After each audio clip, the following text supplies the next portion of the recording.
Today I'm going to make an ACEO, which stands for Art Cards, Editions, and Originals. So they're basically Pokemon cards, the same size and everything, but artists make their original artworks on it and it can be used to trade and whatnot.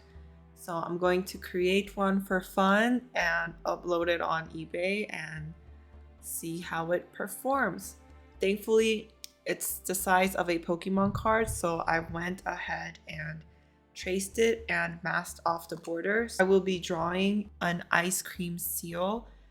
This is a character I developed like 3 years ago when I was working at a crypto startup, and I wanted to start my own NFT collection to feed the hungry kids in the world. So like most of the profit would go into that system, but it never came into fruition. I didn't even publish it online. I won't be copying the exact originals, but I will be looking up to see what I should be drawing. And it is a much smaller real estate, and I'm using like thick markers today, so kind of have to be strategic. Basically, the idea is the head is an ice cream flavor, and the body, like the cone part, is like a seal body.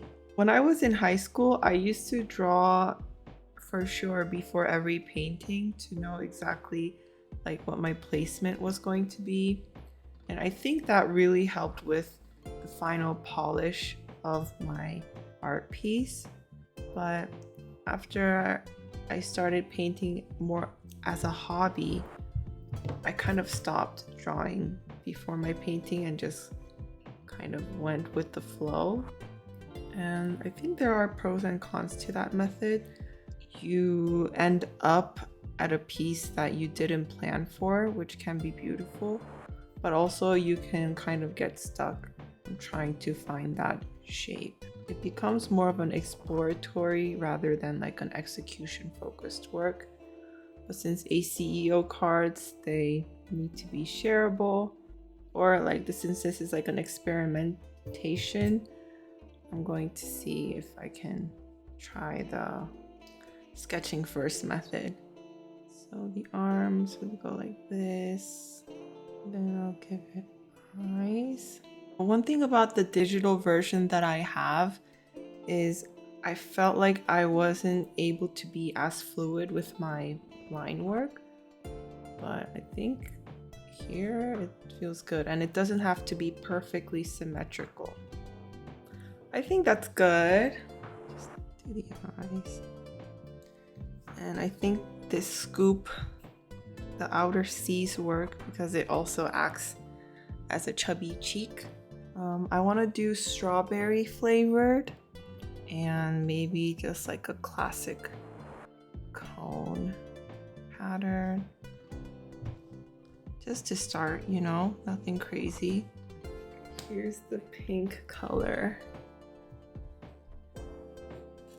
And I'm trying these markers out for the first time.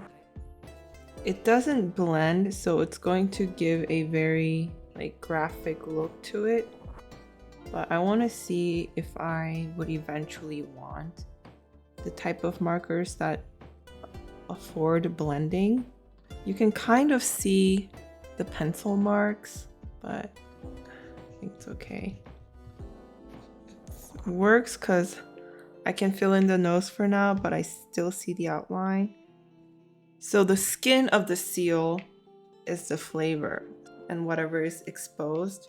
So the fins and the tail will all show that same flavor color. Okay. And my bows are always red. I'll never say always, but okay. And I'm going to do the brown because it's a classic cone color.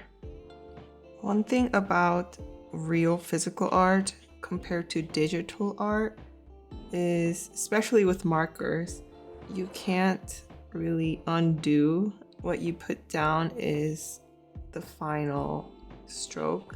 There's something freeing about that. Like you can just put the colors down and forget about it. While when you're working on digital, whether that's design or artwork, you keep making it better and better and better and better. I want to make the body a little more voluptuous. I'm just going to fill the background. When I was starting this NFT collection, since in the crypto Web3 world, you kind of get to start your own community around the artwork, and that's what feeds the value of your art. Some members would buy a more expensive exclusive artwork to get better member privileges. And so I thought about like, oh, what could my community do or represent with the money?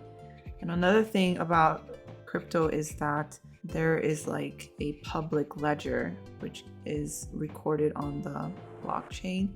So you get to see, or they claim that you get to see exactly where the money is going to, who owns the NFT, and how that money gets used. Like the community could have a shared governance over it. So I was like, it would be really nice to end world hunger. And most of the proceeds would go into making that mission come true. And I thought like the next step of that would be launching my own ice cream brand called Happy Belly. And it would be sick because that means more proceeds would go into ending world hunger. And I would just imagine like opening up my own ice cream shop that carried these flavors. Yes. Okay, I think that's pretty good.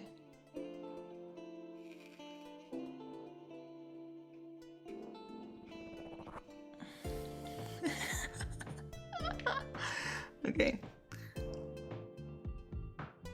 Ooh, I'm nervous. Okay.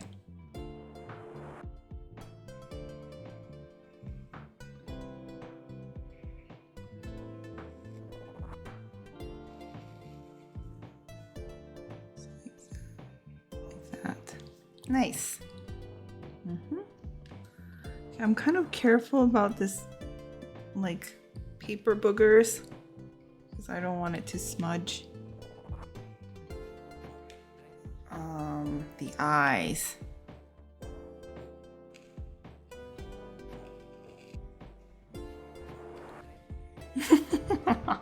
Okay. And then the little nose.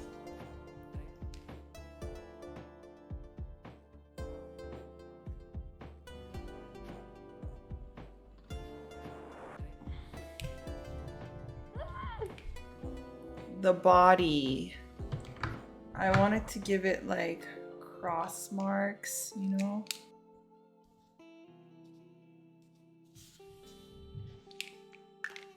It has like a little argyle sweater now. Now I'm going to remove the masking tape. This is the fun part. You guys should check out the real ACEO cards. They're really good. Okay, now I'm just going to cut this.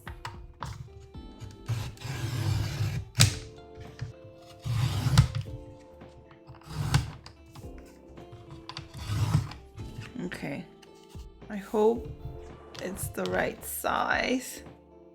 Okay, good. Perfect.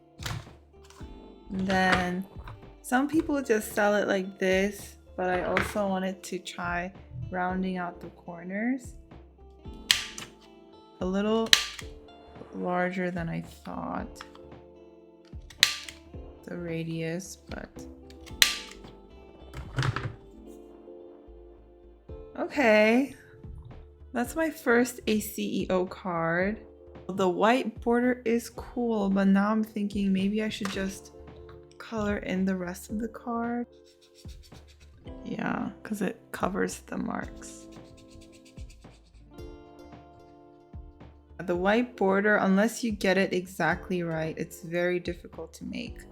If I were to make this a sustainable series, I don't think I would be using the masking tape. yeah, this is the first ice cream seal. Let me know what you guys think.